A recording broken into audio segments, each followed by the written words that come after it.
Hi viewers, my name is David Holland with KSpringsRR on YouTube, davistrains.com, on Wits on the Google search. Okay, the video for today, viewers, is going to be about these road railers. I have 8 of them total in my collection now. They're very hard to find. They're Bowser USA made road railers, sold to Tooling to Weaver, hard to find. But I did get some, and I'll explain what the names are in just a second. There's Heartland Express right here. I have 2 of them. Here's Express Track, which is Amtrak Express road railway service back in the day. I have 4 of them as a 4-car set from Bowser. I got them from I got all these at a hobby store next door to Bowser. So here we go, the next one, and this one is BNSF Ice Cold Express. Got 2 of them. I think they're different numbers, but not sure. But today's project is going to be about the operation and the review of these and how these work.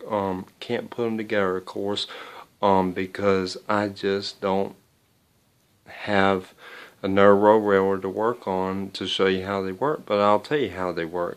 I can try.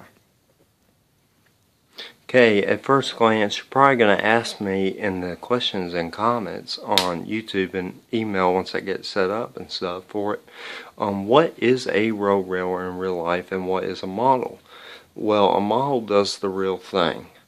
A real road railer is a truck train trailer system. What happens is, and I'll give you a good resource for it, Pinterest is good on this, but I already got this one, good price during Christmas when Greenfrog did it 2 years ago. It's called the Road Railers. Good resource, good inside look at the DVD. I can't show you that DVD because that'd be copyrighting, but just want to say is that that gives you in-depth review. There's a lot of books about it out there about the road railer system, but Greenfrog could do a better job on their videos, but this one's okay. The only thing I don't like about it is the menu system. But let's get back to what we were talking about. These road railers are a unique system, and what happens is, it just like in real life, these things snap together. What I'm about to show you. Okay, what happens is they snap together like this. This is lift up. If I can get it. Let's see. And then sometimes it's hard to get it up. Sometimes it isn't. I'm bronze with that today. Sorry about that. It snaps like that. And there's a lift mechanism. What happens is, this is a tongue, and we'll get to that in just a second. What happens is, you lift this up, put it back on track real quick. Lift this up. I can't show you because I'm using my Android stupid phone to film this because my camera can't do good lighting right now. Try and get that fixed. But I will show you when it's put together. You'll lift up on this, and then what will happen is this little tongue right here will slide in. Let me go and do that and put the video on pause. And they go together like that. And where the thing is. And it just clips in that little hole right there. And right here is a coupler mate. It's really impressive. But wait, get that out of the way. Sorry about that. Sorry about all this jump, viewers. The layout's been going through. Still in trouble with this phone on this camera, but sometime I'll get it worked out. This is a coupler mate piece, and I will explain that in just a second. But here are my 8 road railers, and what happens is that they're just like the real thing, very impressive. And now we're going to talk about the about how they're put together. Can't show how they're put together because I don't have an extra road railer to do it. But I will explain the underneath of the trailers. So let's get started to the next part. Okay, viewers who are watching this and people who are watching this, I'm sure you're wondering why I don't have this put together and on the track. Well, I'm about to show you. This is a get to the tongues, that connecting piece in just a second. This is a special type of bogey truck. There's no coupling needed. Happens is this comes with it already. You have to be careful when you're gluing some parts so something doesn't go right. This lifts up and then you put the tongue in there and then it clips back on. Really easy. And what happens is the tongue, let's see if I can do this real quick. I can. The tongue has 3 tongues. And let me see if I can get a demonstration for you. Play by play. A lot of people, like my brother, say play by play is kind of boring. I shouldn't do it, but I'm going to do it anyway. Just like Operation Last Air, people say I should be quiet about railroad safety. I will never be quiet about that. Been too many deaths, and people are watching this police spreading a message about railroad safety, about why not be on railroad tracks. But let's get back to the video. There's 3 tons with the road railer pack. Now Weaver already does this, and of course they're hard to find too because Weaver has quit, not enough demand for them now. But what happens is that the road railers have 3 tons. And I really need to explain this. So let's get started to this part. Okay, right here we got 3 tons. And right there you can see the nice slogan that says Made in USA. Nothing on this Weaver road railer is made in China. Okay, here you got your biggest tongue. And that is made for the sharpest curves on your layout. The tightest this can take, I think, is 036. But the I would recommend 054 for this, and 072 if you have a Fitz Pilot engine, like the articulated pilot scale looking ES44 from Lionel. But I would recommend this following Bowser's instructions on this. Do not, and I repeat, do not, and I'll probably say this on a lot of videos, do not, and I repeat, do not, because I'm always usually correct about this. When you're putting these road railers together, so easy by the way to put these in. Never use these 2 what I'm about to show you for the sharp raised curves that I just said. This can take a 054 and basically a 036 for non-prototypical swinging out truck with pilot. But we read Weaver and Bowser's instructions on this. So let's get on to the next part. Okay, what happens is that you have this tongue right here, the small one. Actually, the medium one right here. You really need to follow instructions here too. I would recommend a 081 or more than that, bigger, for a medium-sized tongue, because a lot of people that I know on Facebook and a lot of friends on YouTube and stuff have had problems with the medium-sized tongue right here. What happens is they try to put it on their 072 and they still cannot make it do good. And then people that have 099, 081 said they can go fast and have no problems.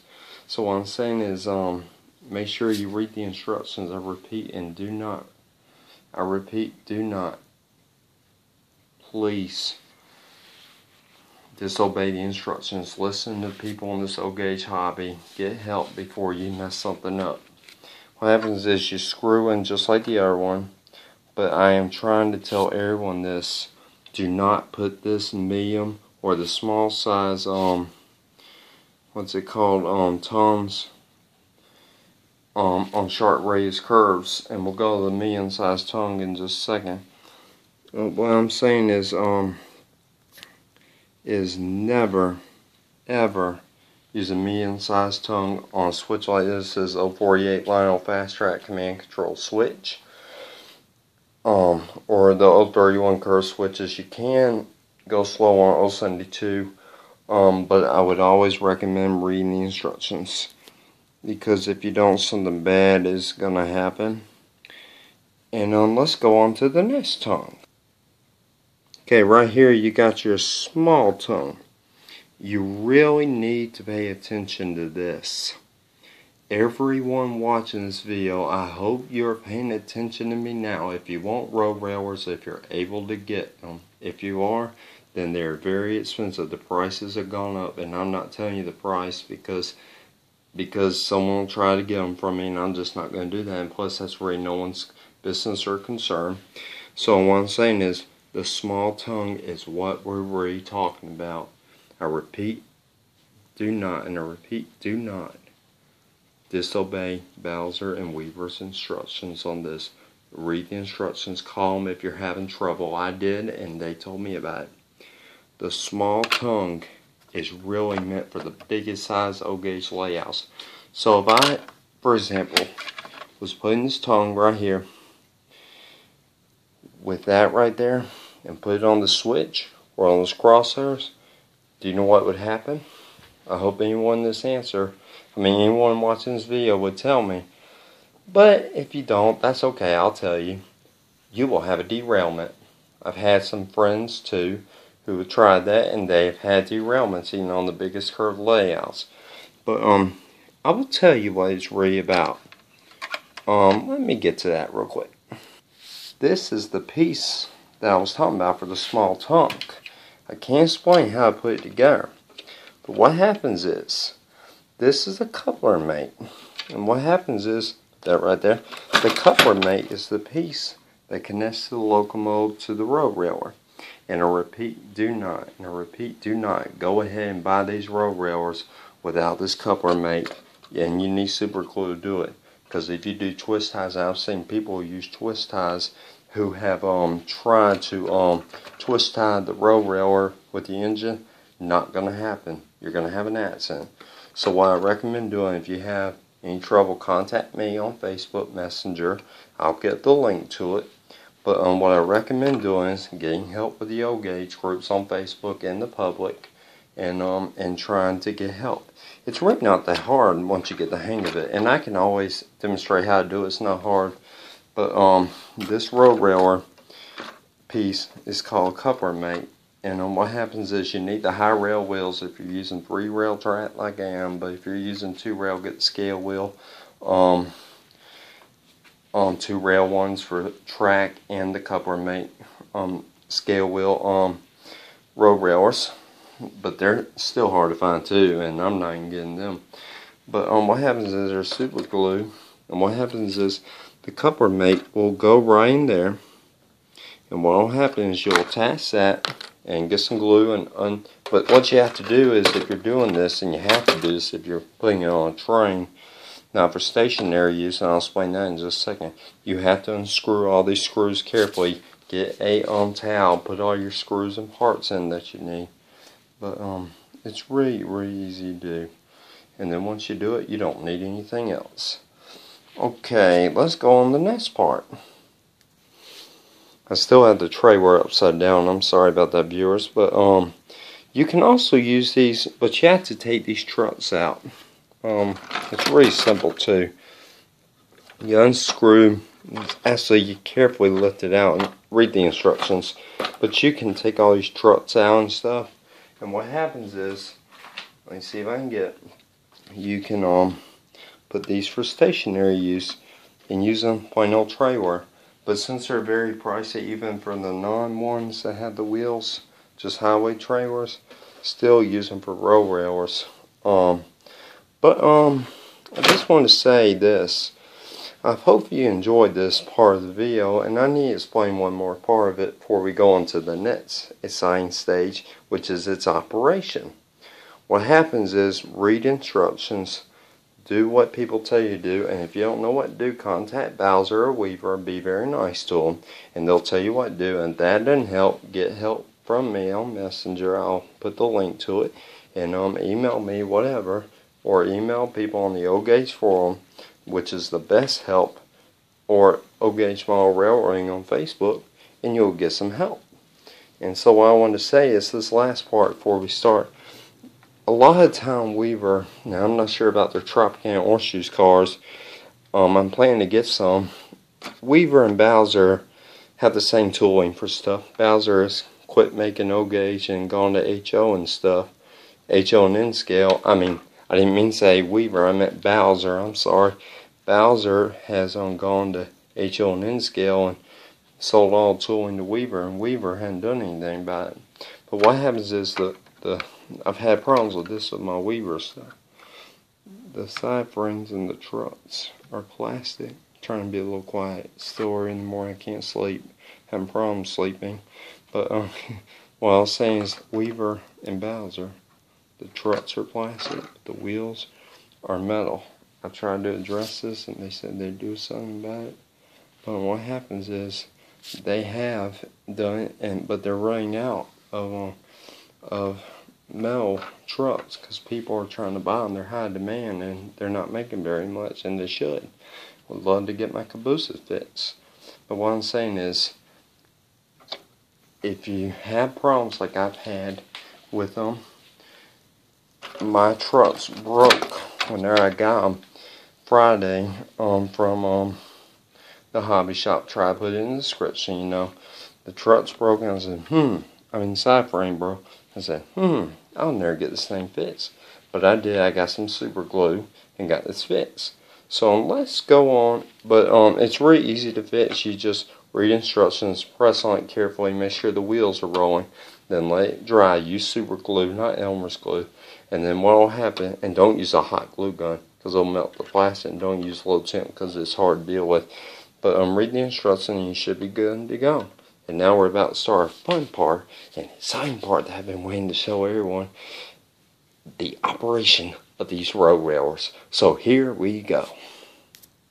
Alright viewers, to start the train, the engine will be my favorite heritage unit, the Norfolk Southern Lionel Standard O Norfolk Southern Heritage Unit, road name Central Georgia, number 8101. My favorite heritage unit and my favorite railroad, Central Georgia.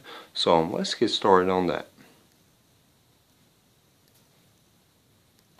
Oh, and by the way, viewers, I'm sorry I forgot to show you this. This is the Bowser box, nothing special. Probably made in USA, of course, not made in China, but that's okay. This is the Bowser box, and as you can see, it's very nicely done. You got the Express Track logo and everything on the side. And that's the Bowser box made here in America and everything. Same box, just a different name. So let's get this baby started, if we can. Okay viewers, I like to always put my train to sequence mode. This is the dispatcher. Do you copy? Yes sir, loud and clear. Over. I turn it down because it's dark. Okay, I put it on the OS1. I'm not going to be able to run this for long. One, because of my chip on my camera. But, here we go. Press OS1. Sequence mode, here we go. Tell you what, I'll do another review of this engine. It'll be better quality. I have to turn the sound off. I'm sorry, because my dad is trying to sleep. And this thing's pretty loud, so we'll do a sequence mode in another video. But I'm just going to I'm really scared to run the road rails because everyone's trying to sleep. It's so early. I think it's okay.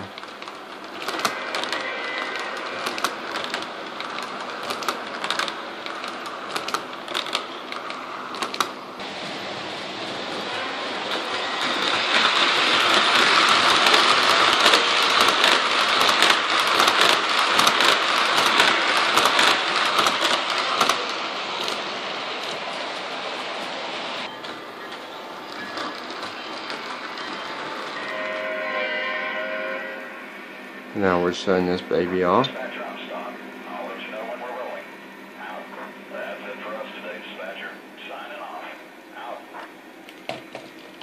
And now it's shut off. And also a cool thing about this engine, it goes into sleep mode. So anyways, look in the description for everything. I hope you've enjoyed this video.